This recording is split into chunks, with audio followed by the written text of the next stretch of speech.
Often hears, "My disease wants me dead."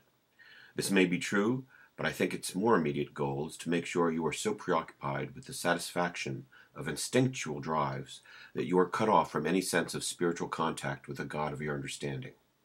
If killing you is required, the disease is more than willing, but keeping you high or numb is fine enough, as long as you're thinking only of yourself.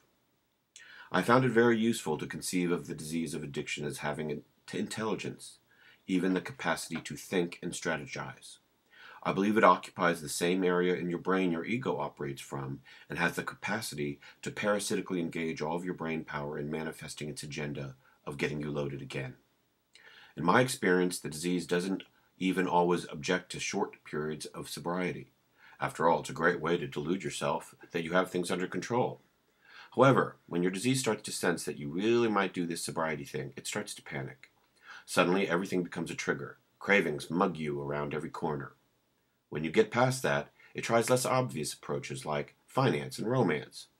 "I'll always be poor and I'll never have a boyfriend" are favorite tapes my disease plays. As you stick to your guns, you can expect bouts with free-floating anxiety, boredom, and depression with no evident cause. As your disease adjusts to the new reality of layers between you and picking up, it tries various backdoors to nudge you over to the chair, next to the hot seat. This most impatient of syndromes can actually be very patient. It can seem to lie dormant for years, but it's lurking all the time, waiting for an opening. It may seem irrational to say that the disease is smarter than you, but it's not for nothing that we say, "My best thinking got me here." That's why a power greater than oneself is an indispensable ally. Here's something you can't see, can't touch, can't weigh or measure. It's the only thing more irrational than the disease itself. That's why, just might be why, it's the very thing that works. We call this a spiritual program for a reason.